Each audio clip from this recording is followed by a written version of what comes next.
Hello, everybody. I'm Everton de Oliveira, the Professor Água from the Instituto Água Sustentável. And today I have the pleasure to bring you here Erica Gies.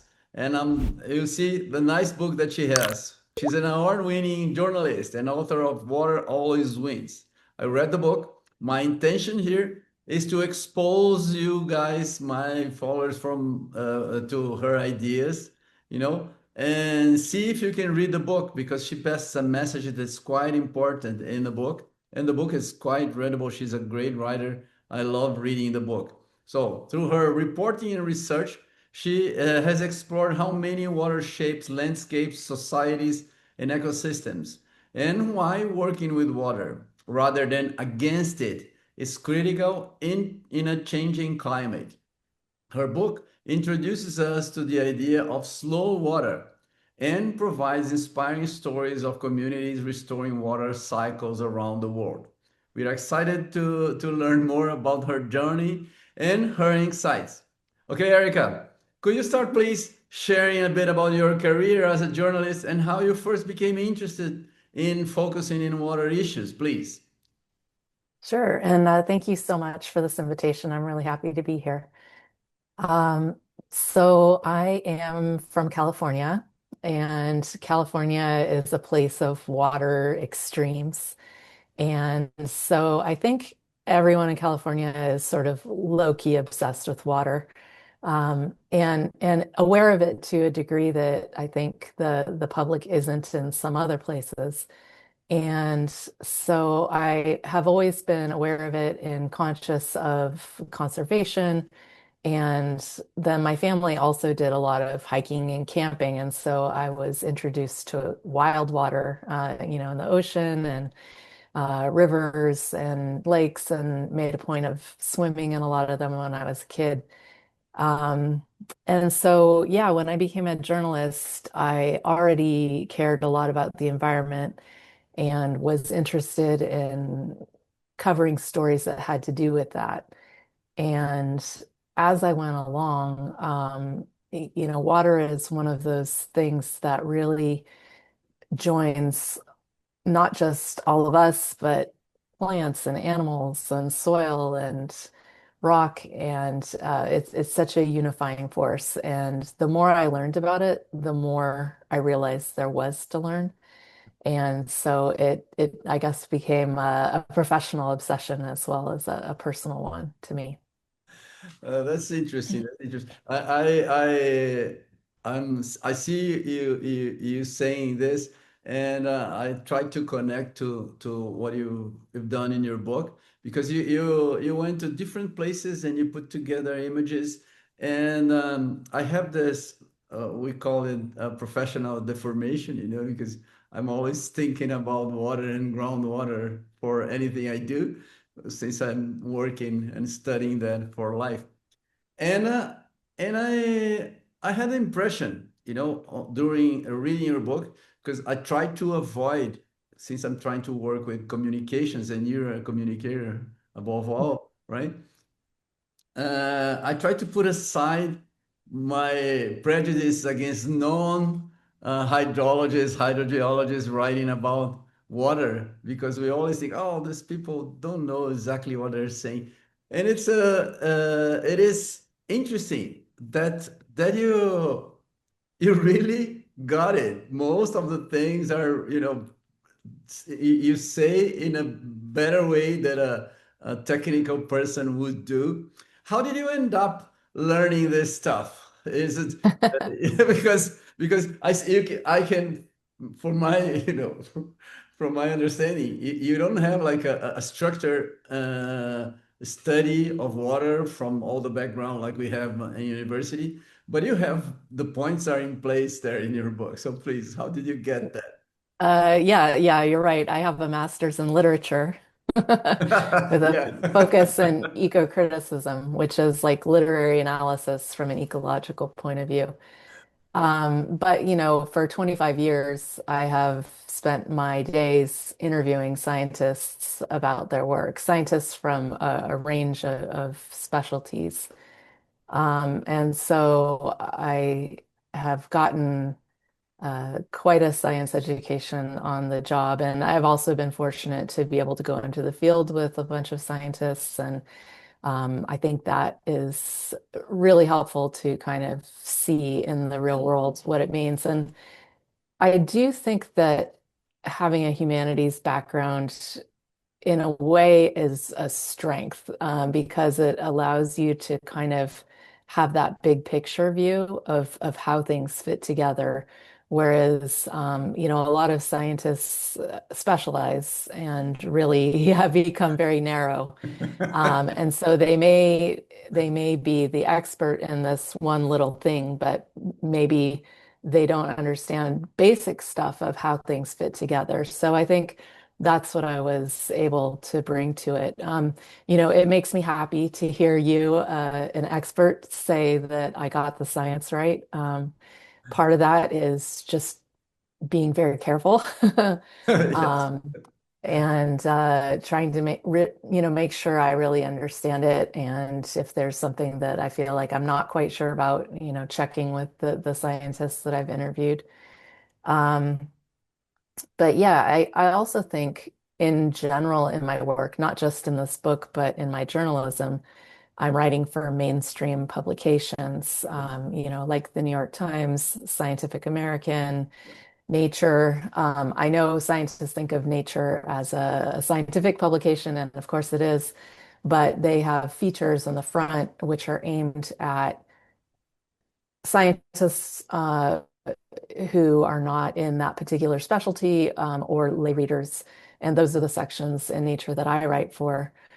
And so in all these ways, like I have to think about the general public and what do they know about the subject and how can I explain it to in a way that they will understand it and also that they'll care about it. And when you're a journalist, first you have to convince the editor that they should care about it, that they should care about spending space in their publication writing about it. So there are a lot of different kind of hurdles that you have to go over in writing to get to that point where you're trying to make it accessible to people. I'm laughing here because as you speaking, I was thinking that I've done exactly the opposite way of you're doing because you were trained to talk to a wider audience to a general public, and I'm of course I am trained to talk to a specific group, right? So I had to Hmm. train myself to talk to a wider audience, which was very hard for me, very hard. But now I'm getting used to it, and I'm getting better. But you did the opposite, and congratulations, you're doing. Yeah, it's interesting. Like when I got my master's, I could have gotten a PhD, I could have become a professor. Um, and I decided that what I was doing in literature was so niche. I was talking to such a small group of people Exactly. in such a particular way. And I just thought, like, what are we doing here? I wanted to talk to the wider world because I felt like these environmental issues were so important. And so that's when I shifted my attention to journalism in a more meaningful way.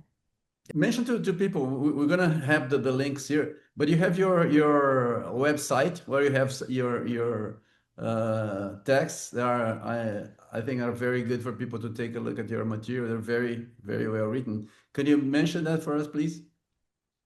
Sure. Yeah. I have information about the book on a website that's kind of easy to remember, slowwater.world. That's with three W's. Um, and if you go to that site, you can also find a link to my personal or my professional website, which is ericagies.com. People have trouble spelling my last name, so it might be easier to just go to slowwater.world and then click on to Erica Gies from there. And I don't update my website too often, so I do have some more recent articles that aren't on there yet, but there are a lot of water articles on there, so it'll give Yeah, people an there are, idea. there are. That's why I'm mentioning to people to take a look because the articles are very, very nice, very readable. So please take a look, guys, on our website. It's very good. What motivated you to write the Water Always Wins? The title is the alliteration of water always wins, right? Although it's mostly slow water overall within the book. So, what drove you into that direction? And not only you had many trips, and of course those trips took you a long time to put together the informations and the ideas as well. So how you manage to get these things together, or you had a master plan as you started, or you were like you were building as it went along? Yeah, I had written a lot of feature stories about water, and I had begun to kind of get my mind around what a lot of people call nature-based solutions. Okay. And I felt like this was definitely the best way forward compared with the kind of hard engineering that we've done in so many places around the world. Particularly because we have done that in so many places that we've eroded a lot of the natural buffers that have made those things workable. So, of course, climate change is bringing bigger storms and more intense droughts. But part of our problem is the very engineered way that we've constructed not just rivers, levees, dams, but even like urban sprawl or industrial agriculture or industrial forestry. All of these things dry out the land, deplete groundwater, and mess up the water cycle. And I felt like that wasn't getting enough attention, and I really wanted to draw attention to that. So that was kind of the motivation to write the book. And then in terms of putting it together, I initially was thinking in terms of, I wanted different examples so people anywhere could understand, get some idea. Of course, like every place is unique. Every place has unique geology, hydrology, ecology, and human cultures. So it's not like you can have one recipe that works everywhere. But I thought if I had enough different types of examples, somebody, in an area dealing with drought would have a model, somebody dealing with flood, somebody dealing with melting glaciers, etc. And so first I started looking around the world, and I've always been a traveler and really interested in the world at large. And so that's why I didn't limit myself to the United States or Canada or California.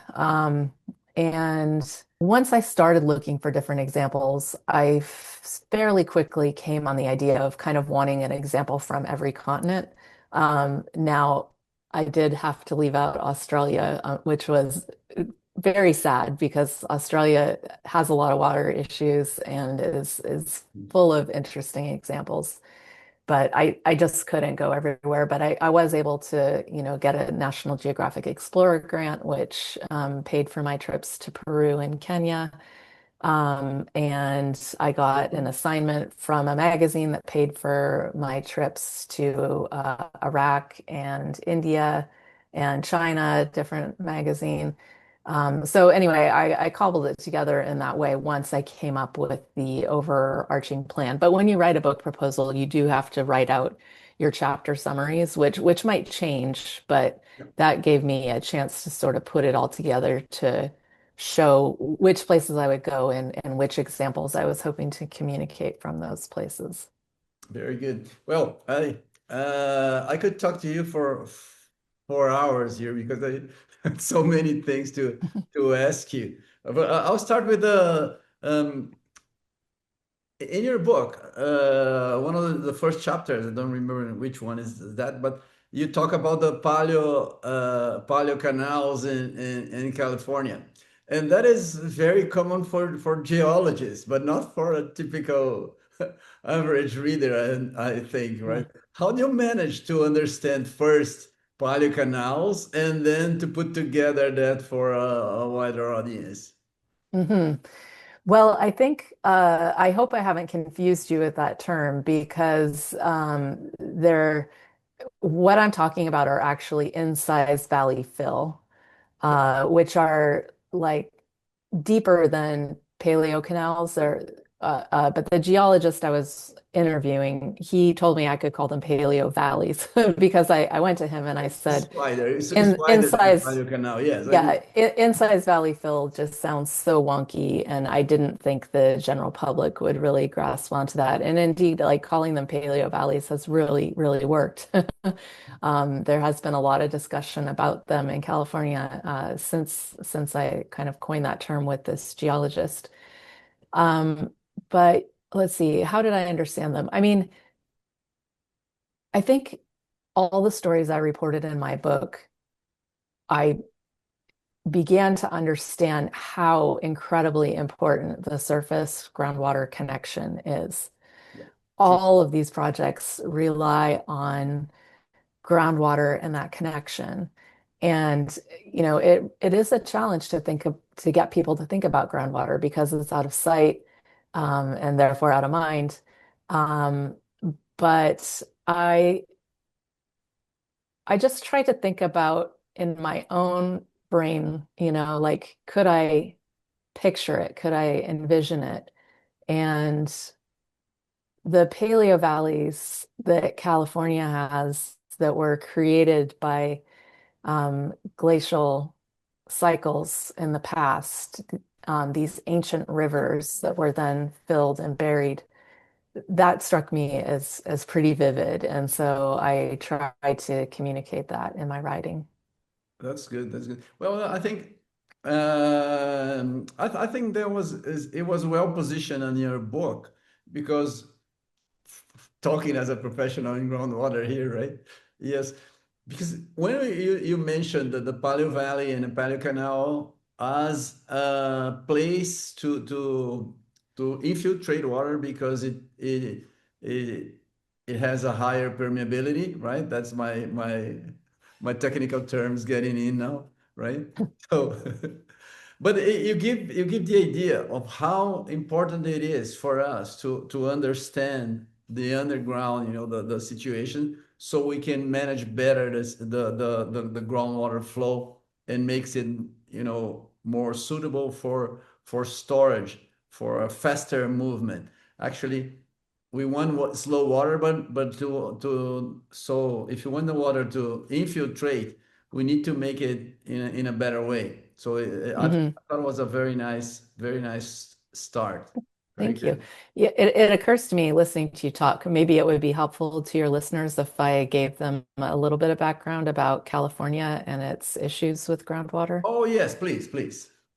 Yeah, so California is an agricultural powerhouse, and it is a Mediterranean climate, so we don't have water in the summer.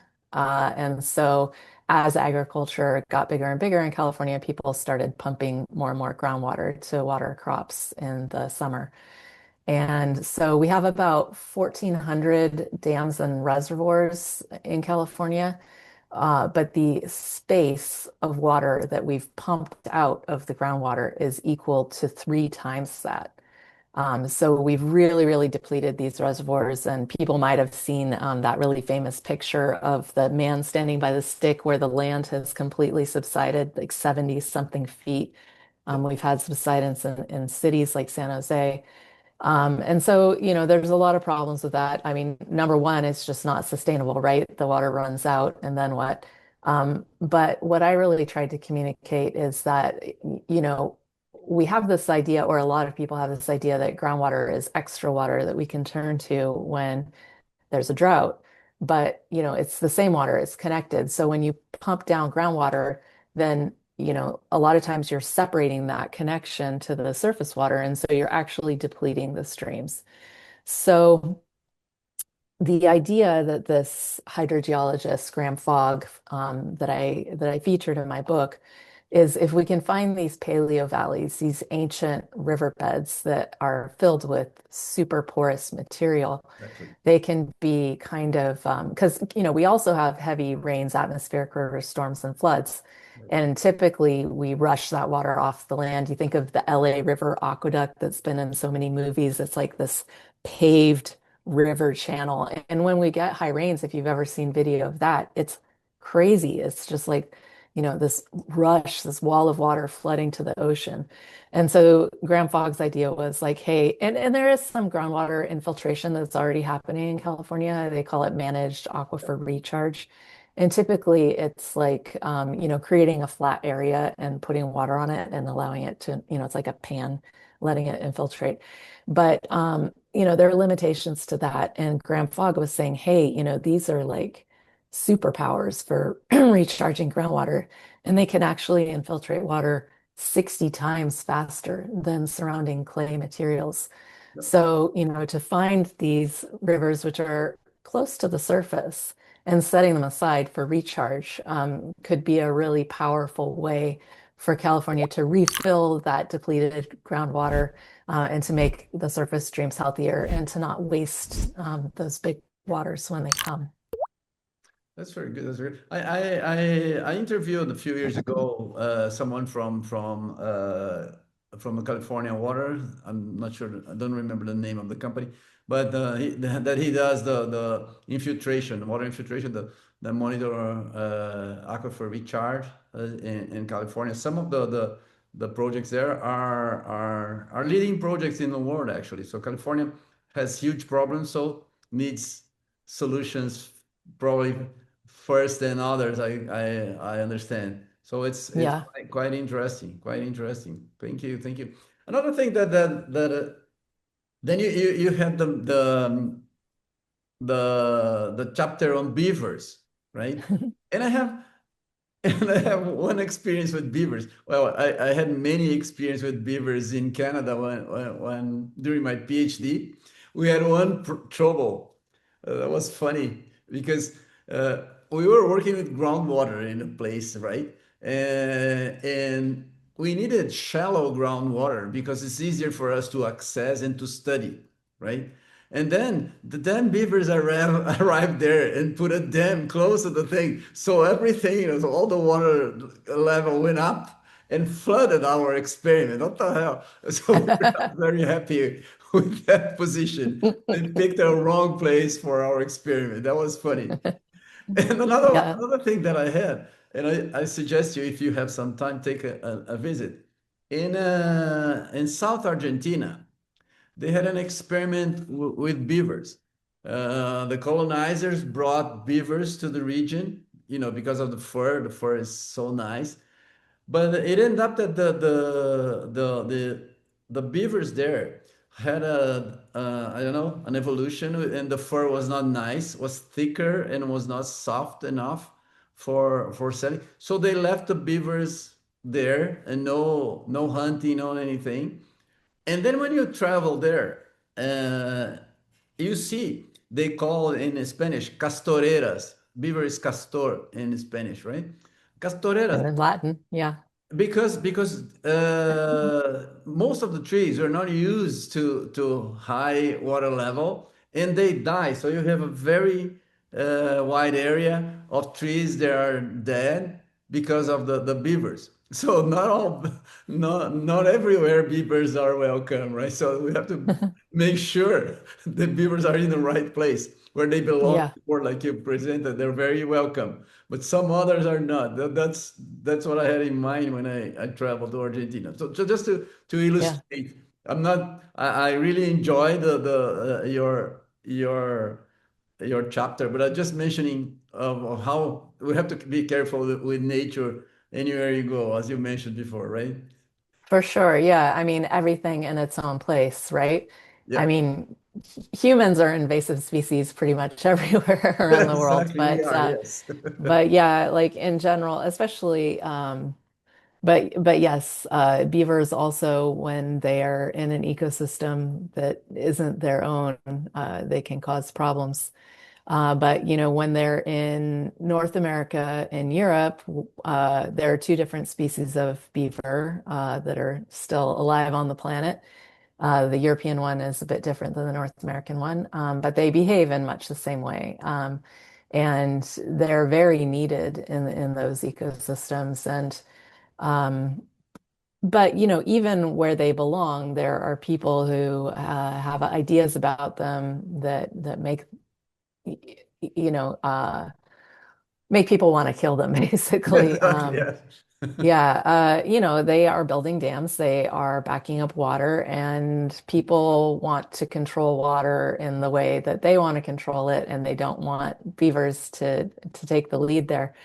But increasingly, I think as people start to understand beavers and water better, um, they are beginning to understand the benefits. So in the US West, there's a tradition of killing beavers, of pulling apart their dams, of viewing them as pests. But some farmers have started to realize, hey, if we let a beaver do their thing over here, it raises the water table. And then I don't have to irrigate my field because the plants can just access the water table on their own. And so, stories, or, with the increase of fires, Mm. beaver ponds don't burn, beaver complexes don't burn. And so they create these incredible fire breaks. So people who work on the land are starting to understand these benefits and appreciate them. And it's definitely a neighbor to neighbor kind of thing. When somebody in your own community has had success with something, you're more likely to listen and be interested than somebody from the outside coming in and telling you, hey, you should do this, you should accept the beavers. And then Europe is quite different, or England, where I focused. So I will say, with climate change, we're losing snowpack and glaciers. Yes. And in the West, because we don't get water in the summer, that was a major source of our summer water. Now, beavers creating their ponds, that holds water on the land in a different way. And so it's a different way, other than snow and ice, of allowing that water to be available to streams throughout the summer. And then in England, they're more concerned about flooding. And people think that beavers cause flooding, but in fact, they're Opposite. slowing water. Exactly. And so if you have that water going through the stream system over a longer period of time, you're going to have lower flood peaks. And so people in England are starting to understand that and welcome back their beavers. Yeah, that's interesting. Yeah, that's an interesting point because actually, when you have those smaller like beaver dams, you're keeping water upgrading, right? So and floods are down gradient that they happen. So it's it should be easy to see that, but it's not apparently, right? So Yeah, well, I think people in general, they've become really disconnected from nature, and so they don't really know how it works or think very deeply about how it works. And there tends to be a real kind of end user mindset. Do I turn on my tap and get water? Do I flush and it goes away? Okay, done. You know. yeah. But if you think about where those things are coming from, yeah, I mean, once you just start thinking about it a little bit, it becomes pretty obvious. Yeah, you put things together. I agree. I believe. Yes, I agree. Well, another jumping to another point. When you've been to Peru, right? I went to. Mhm. I had this year because I read your book, but this year by coincidence I went to Peru twice. Once for a groundwater congress, and there was someone presenting something about the amunas and the situation. And probably it's a person that works in the project that you mentioned in your book, right? I haven't checked with him, but I have his contact. I will check if it's. Yeah, it may be. I think the idea of restoring the amunas, which Yeah, bro, are this is just go back, explain what amunas are for most people who okay. not know what that is, right? Sure. Yeah, Please. so there are two stories in my book that are focused on older human systems, one in India and one in Peru. And, Peru is a place where about 60% of the population live on the coastal plain, which is very, very dry. And they rely on water coming from the mountains. And with climate change, with melting glaciers, with increasing population, there's a real water scarcity problem. Can you imagine? And so Peru is also one of six places in the world where complex civilization emerged independently.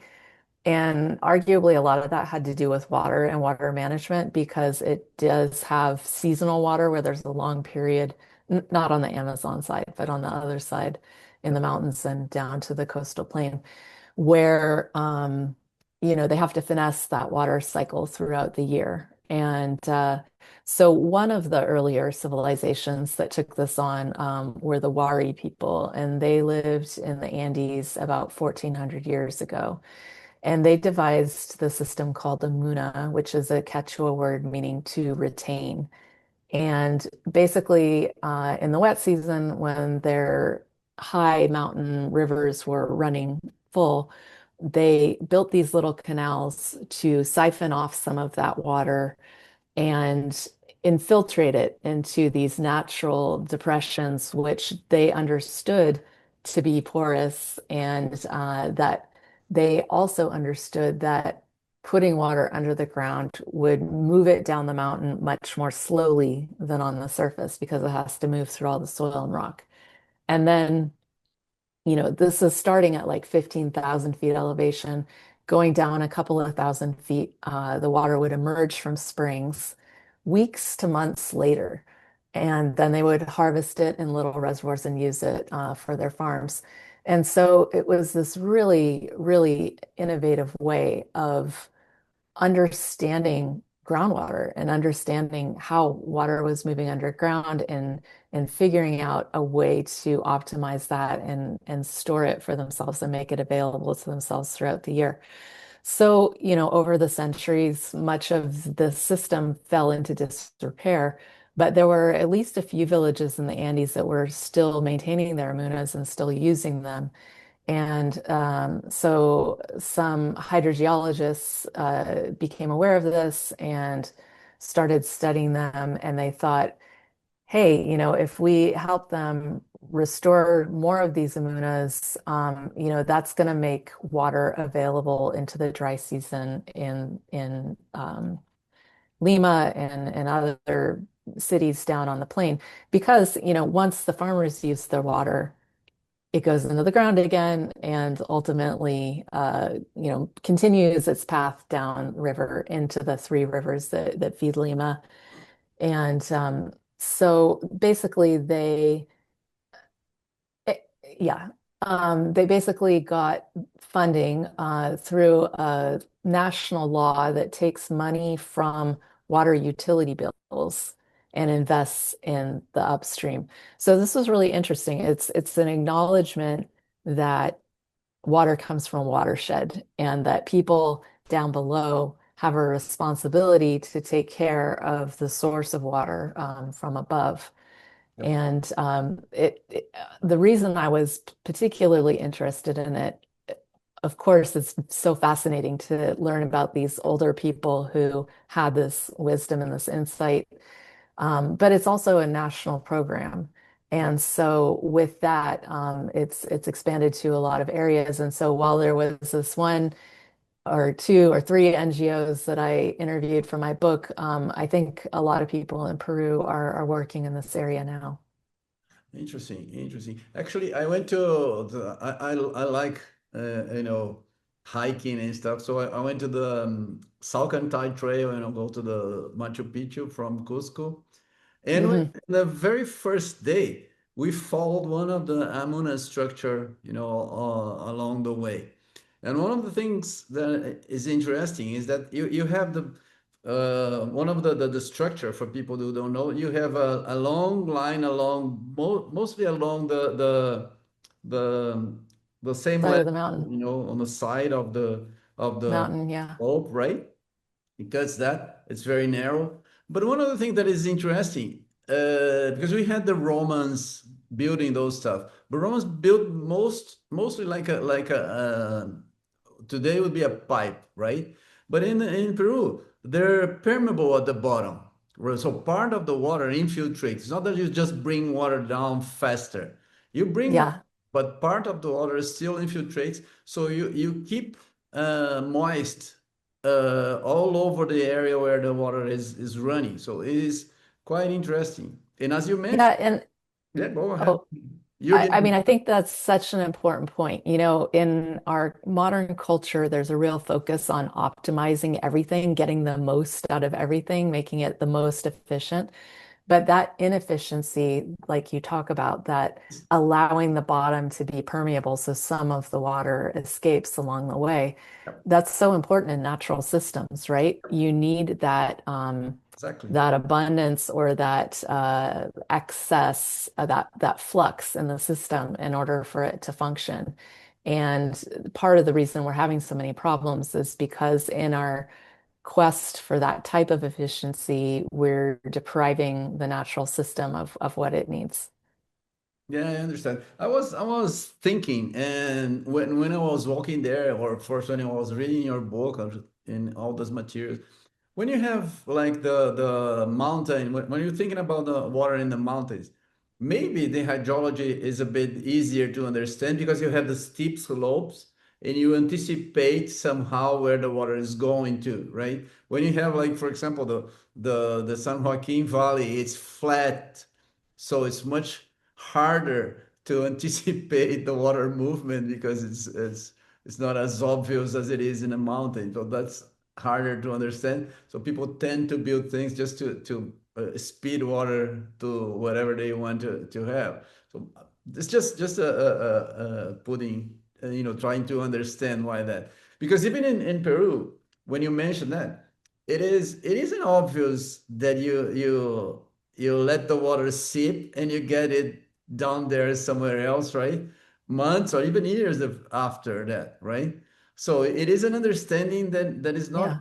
is not obvious at all, right? Which is Yeah, but it's interesting. Like in Peru, there are other cultures that also understood that. Like the Inca, yeah, I think are maybe the most famous, and I think a lot of that has to do because they're the most recent, right? They were 600 years ago. But the terraces that you see yeah, throughout, like Machu Picchu and Ollantaytambo, and okay, those are water and erosion management devices, right? exactly. It was so steep, and so they didn't want the water just eroding everything. And so when you have the terraces, the water infiltrates, and then it infiltrates, and then it infiltrates. And then they were also taking advantage of that infiltration and capturing that water in various places and making it available within their settlements. And also for agriculture. And if you travel around Peru, you see farmers all over the place that are still using these terraces.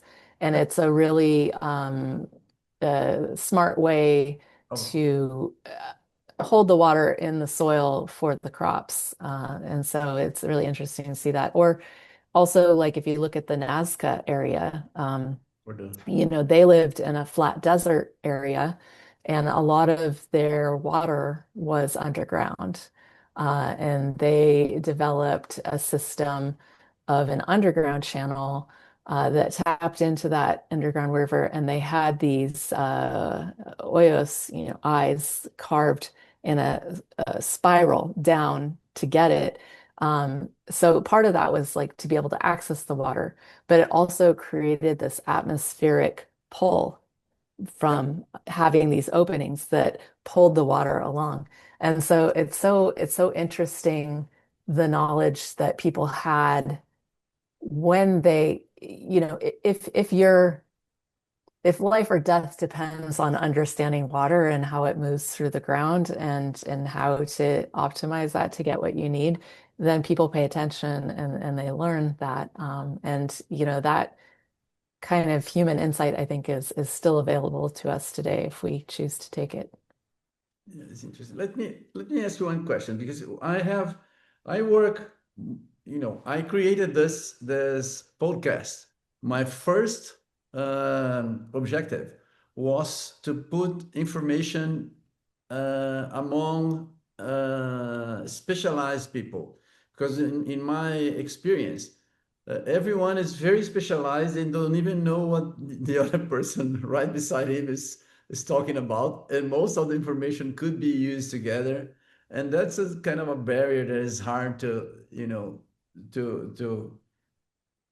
to win. So I have one question for you that is interesting because you're talking about slow waters, slow water, and you gave a lot of you know examples and ideas, and you went to places and you show that. So you're building together a sort of convincement of people that this works, right?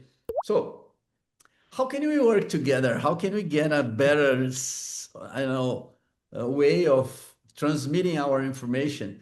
Because when I talk to some people, for example, I have groups of people of different technical people, and all decisions that they have are already made, build a dam or dig a canal. This is so embedded into their minds. Then when I mention something different like slow water, they think I'm like a tree hugger or something like that, right? And they say, oh, come on, Everton is just as bullshit. Nothing wrong with hugging trees. No, no, no, it's not. But you know what I mean. You know what I mean, right? So it's the guy said, "No, this is not science. Or you're talking about, which is completely wrong, right?" But I think Yeah. we have a long way to go to Yeah, bring this. well, it's interesting. I got a lot of speaking engagements after this book came out, and I was really surprised by some of the people who invited me to give keynotes at their conferences, It's good. like the American Water Resources Association, which is a national group of Yep. engineers, Yep. the Colorado Water Congress, the Illinois Floodplain Management Association. And so, a lot of utility and floodplain managers and people who, basically the message of my book is sort of, you're doing it wrong.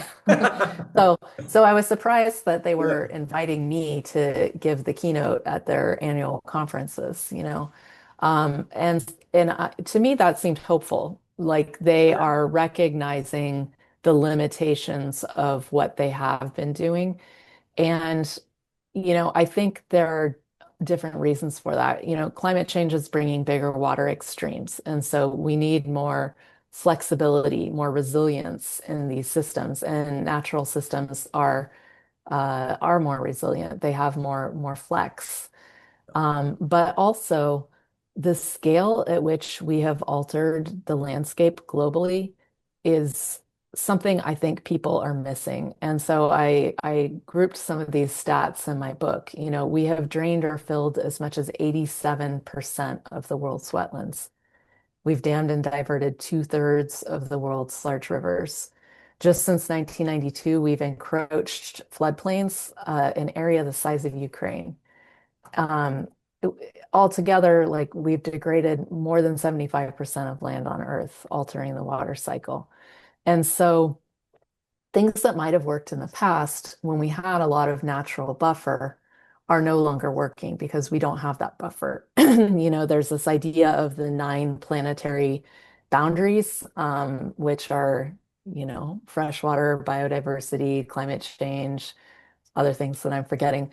But we rely on the natural world for absolutely everything. And we've kind of forgotten that, but we've degraded it to the degree that we don't have that buffer anymore. And so these really single focus hard engineering projects are failing increasingly often because they don't have that natural flex. And so I think a lot of people are recognizing the need for a softer approach, right? And a lot of it's just common sense. Like you think of a seawall and or a levee, right? Like, Yep. oh, build a wall, protect that community. But if you have a seawall, it's hard, and that wave energy is bouncing off that seawall, and it's going to hit the neighboring community harder, right? Whereas if you have a marsh or even a sand dune, it's more like when an athlete hits the ground and they roll, and it diffuses the impact. And similarly with levees, a levee might protect one community, but it's cutting the river off from its floodplain. And so the water level in the river is higher. And so that's increasing flood risk on other people. So I think these cumulative knock-on effects people are becoming more aware of them. And, the American, what's their name? Society of Engineers or something. I just did a big feature story in Scientific American about the Army Corps of U.S. Engineers Corps of Engineering. engineering. U.S. Corps of Engineering. That's what they do. They build everything. They build things, yeah, yeah. But they have this thing called engineering with nature that they started Okay. about 15 years ago. And I sort of thought, oh, yeah, right. And so anyway, I wrote a feature story about it for Scientific American to kind of see.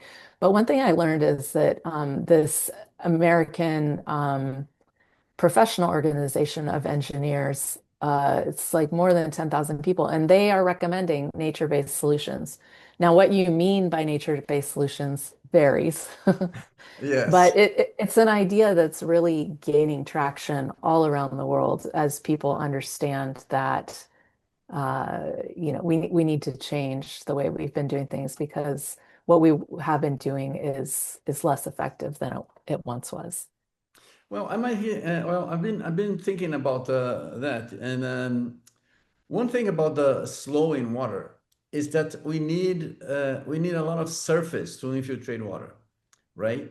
As opposed to when you build a levee or something, you just need a smaller area for that, you know. And when you deal with larger surface, we're talking about places where we have where people are growing food, right? And that's a sort of a difficulty that I see. So when we think about water and people are using water to grow food, it's very hard to say, well, you have to use less water because then they have a good reason why I'm giving food for people, so this is so important, right? And water is basically free, right? It's basically free. You pay for energy or everything, but water is basically free. So if we don't find a way of putting some economics into that, where you can get some money back for saving water, for example, or for infiltrating water, I don't see much of a solution to stimulate the people that work with, the farmers to do that. This is a big Mhm. step to overcome into that changing. Because if we have areas and if you have places to infiltrate in that area in in a farm, actually you have some places that you're growing food there, and you have to give that area for infiltration, for example. Yeah. Well, I mean, I have seen some examples around the world. Like one is in California. California. There's an area between, like near Monterey, California, where they grow a lot of berries, strawberries, greens like spinach. And they have very little surface water, and so they pump groundwater. Yeah. And they then export this food all over the world. Um, and they started having problems with groundwater scarcity in the 1980s. Yeah. And because they're close to the ocean, they were also getting salt coming in Salt to their intrusion. water. And so they had to do something and they began groundwater recharge. And so then more recently, there's a scientist at a nearby university who has pioneered this program where they are capturing stormwater runoff and infiltrating it in ponds on their farms. Now, because they were depleting the groundwater and they all pump from the same aquifer, in the 1980s, they did start charging for that. Hmm. You have to pay for what you pump. And I don't know exactly how that's calculated. So with the recharge, if they give 2 or 3 acres on their property for recharge, Okay, so they you get a get back. deduction against what they pay. And so they have an incentive to do that. Um, in Kenya, I visited a lot of smallholder farmers, people who have 1 to 4 acres and are just growing food mostly for their family, a little bit to sell. Maybe they're growing tea or coffee. And the problem there, they weren't irrigating, but they had deforested very steep slopes to plant their crops. And so there was a lot of the water just running right off and then soil erosion as well. The Nature Conservancy helped local people with a water fund. And so they got people downstream, like the water utility, Coca-Cola, beer bottling company, to invest money. And that was their principle. And then they used the interest to help the farmers. And they weren't paying the farmers. They were teaching them techniques like terracing, like building these water pans that would capture rainwater that they could then use to irrigate, so they weren't trying to pull water up from the river. And also helping them with seedlings like avocado seedlings. Yep. And I talked to a bunch of these farmers, and they weren't getting payments, but they were having much better productivity for their crops because they had It is a more payment. water. It is They some. had more water in the soil. They had these avocado seedlings that led to this avocado crop, which was profitable for them. So they were motivated to do it for that reason. The way that we've done farming broadly in the world, this industrial agriculture where we're planting a monocrop and we're irrigating and we're putting lots of pesticides on it, there's a lot of problems with that method that we've seen, from many, many problems, right? Depleting the soil, poisoning the soil, drought, because you don't have that water in the soil that's contributing to the rain, et cetera, et cetera. And so, you see more people trying things like agroforestry or silviculture forestry, where they're growing trees over their crops to help shade them, to help retain the water, to create more of a system. So, I think we don't have to accept that this mega industrial method that is completely extractive and does not support life and water in the soil. I don't think we have to accept that that's the only way to grow food. Totally agree. Totally agree with you. It is something that needs a lot of thinking to change, because it's not only cultural, right? Because when it's Mhm. embedded, it's close connected to economy and how people make their living. That's not Mhm. easy to change. It's not easy. It is word of mouth though. Like in Kenya, just like in the West, I was talking about the beavers, a farmer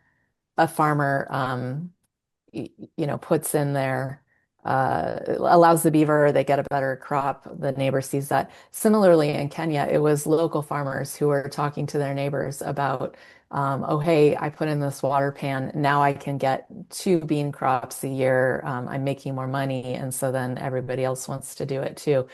Now, those places, Kenya also had national leadership that was incentivizing this. There's like a water tower authority that's focused on preserving the water that comes from the mountains for everyone. So I do think you have those kinds of things that can be helpful, that can guide. But I do think the culture is changing. Just in the time I've been covering this, Oh yeah. it's become much, much more widely known, and in countries all over the world. And so I think we're in the process of shifting, and we're still somewhat early in that process. I do too. But there's an increasing body of scientific papers that are showing that these methods work. So that's helpful in convincing policymakers that this is something that they might want to shift to. And, just a lot of the different problems that we are encountering are pushing people to shift how they're doing things. In my understanding, we haven't reached the point of the carbon, mindset that we have all over the world with water. We need to have the same mindset that water is just as important, or if not more important than carbon after all. Like we have through pain, it's fine. For example, you have the Ogallala Aquifer in US. You have to do something because that's a tragedy that is just becoming ever more important there, right? So something's going to happen. Or when you have big droughts and big floodings, we start thinking about that. So maybe climate change will show that. But I have a question for you. Because you briefly mentioned, the biotic pump in your book. Yep. And for me, the biotic pump was one of those aha moments, when you see things differently because they gave us a good explanation of something that I didn't understand. Let me explain. I was trying to understand a way that we can think of water compensation in general.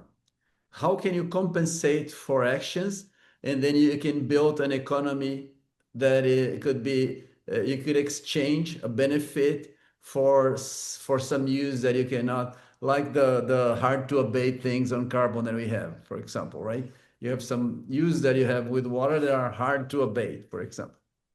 So how to compensate for that?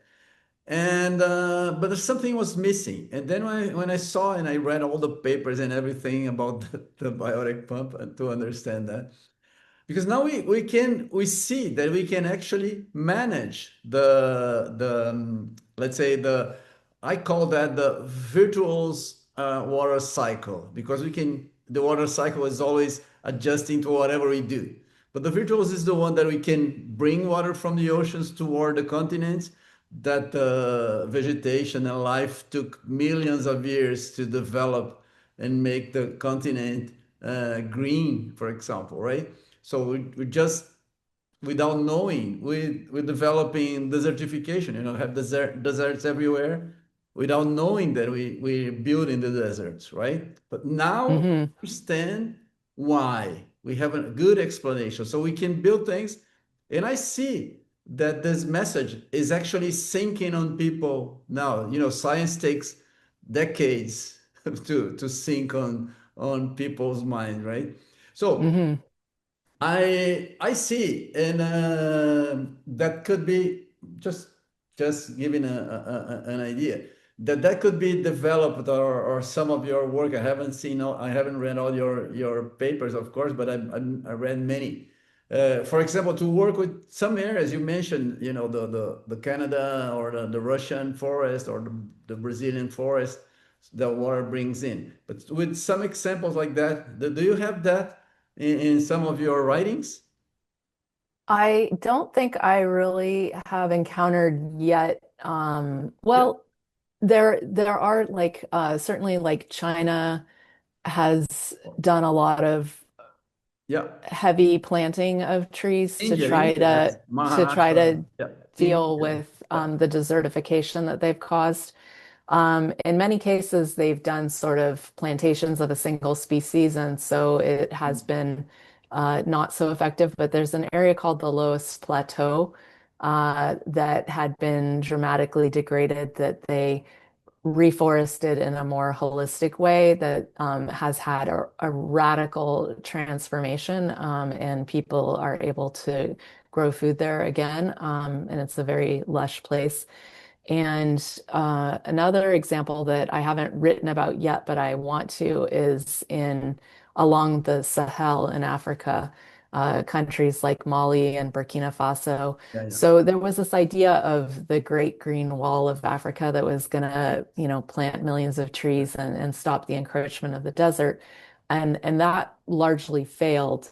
But then farmers have been they've been slowing water on the land. They've been digging these little half moons that hold the water. And then when the natural trees come back, they instead of cutting them because they're in their farm field, they allow them to grow, and they grow things underneath them. And it's really incredible if you look at the satellite photos from like 20 years ago to today, it's so much greener. Yeah. And so they really are changing the landscape in a meaningful way. And there are examples of areas that have been reforested, restarting the rain. And I think the Amazon is a particularly special place, right? Because so much interesting research has been done there. Exactly. It's the Amazon in the 1970s where people discovered that not all rain comes from the ocean, right? Like half of the rain in the Amazon From comes the from the trees, trees exactly. themselves.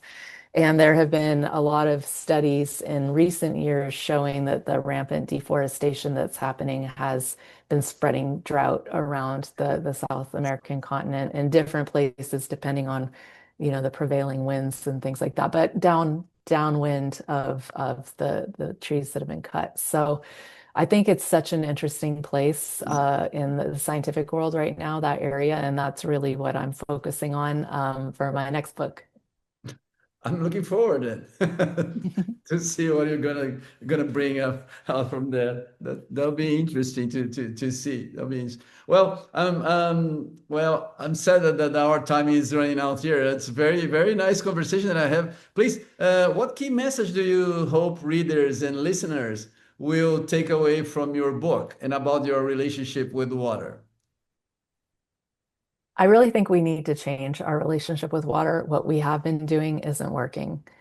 But I think if you approach water with curiosity as you walk around your daily life, if you look at water in your places and you think, what is it doing here? You begin to develop this kind of water detective sense, right? Where you understand what it's doing, what it wants to do, how we've subverted it, and what are the repercussions of that.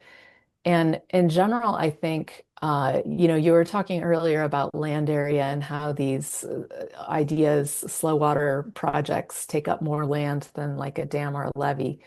And that's true. But if you think about all of the space that we've taken away from water, those 87% of wetlands eradicated, the floodplain the size of Ukraine since 1992, you understand why we need to give space back to water.